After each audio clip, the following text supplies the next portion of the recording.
Amici di Wisport, un cordiale saluto e ben trovati al Terreforti di Villafranca. Si gioca nel campionato di prima categoria siciliana. Nel girone E il Città di Villafranca, dopo la sconfitta per 5-0 sul campo del Città di Linguaglossa, ospita il Caggi, reduce in campionato dal 2-0 sul Casalvecchio e dal 3-3 in Coppa contro l'Agronsavoca. Le scelte di mister Camarda per il Caggi con Montesanti, Cosentino, Mazza, Donato, Pafumi, Cipolla, Mannino, Cantarella, Loiacono, Franco e Barrica. Arbitra la partita il signor Corvaglia della sezione di Catania. Si parte col film del primo tempo, subito Caggi al settimo, Pafumi ci prova col sinistro, impegna così il portiere Carbonaro. Al 19esimo Mannino prova ad imbucare per Vari, che il numero 9 perde la sfera, nuovamente Mannino, il suo destro finisce però sul fondo. Al 31esimo c'è anche il Città di Villafranca con Zindoni che lancia Amendolia, c'è spazio per il numero 11 che può entrare in area di rigore da posizione importante, non riesce però a trafiggere Montesanti che risponde presente. Al 38esimo dalla sinistra il pallone arriva a Vari, che il numero 9 va all'1 contro 1, salta in netto l'avversario, mette dentro, incredibile, da 0 metri Loiacono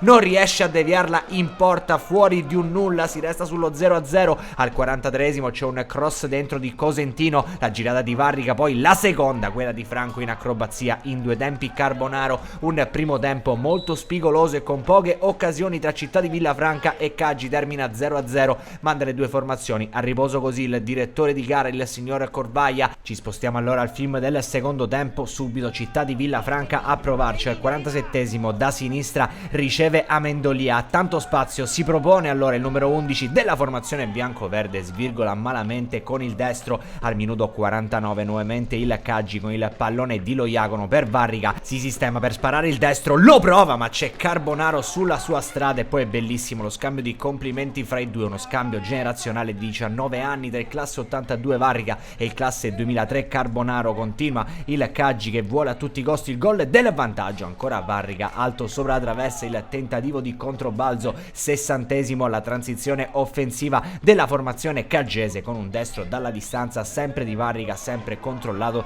da Carbonaro. Dall'altra parte Città di Villafranca, Amendolia cerca spazio, lo trova, va un sinistro che non può però impensierire il portiere Montesanti. Arriviamo fino al 64esimo, ancora Varrica per Loiacono che apre a destra dove c'è Cosentino, il numero 2 guarda in mezzo, prova a rimetterla ancora, stavolta con il sinistro dove c'è Loiacono, grazie a una deviazione spara Loiacono, gran salvataggio da parte di Parisi. Sembrano 0-0 scritto quello del Terreforti, le occasioni si susseguono ma non sono quelle giuste per sbloccare il risultato. Anche Cipolla dai 30 metri sfiora solamente l'incrocio dei pali. Tra il 70esimo e il 75esimo doppio cambio per il Caggi, escono Franco e Loiacono, dentro Cannada e Vaccaro. Poi al 78esimo è clamorosa l'occasione per il Città di Villafranca, qui è Amendolia che libera Ruggeri in aria col piedone Montesanti, ma il numero 20 del Città di Villafranca aveva l'occasione giusta per trovare il gol da 3 punti. Ultimo cambio, entra Dallura all'84esimo per Mannino e poi soltanto il triplice fischio. Al Terreforti arriva il primo pareggio in campionato del Caggi di mister Camarda, che si ferma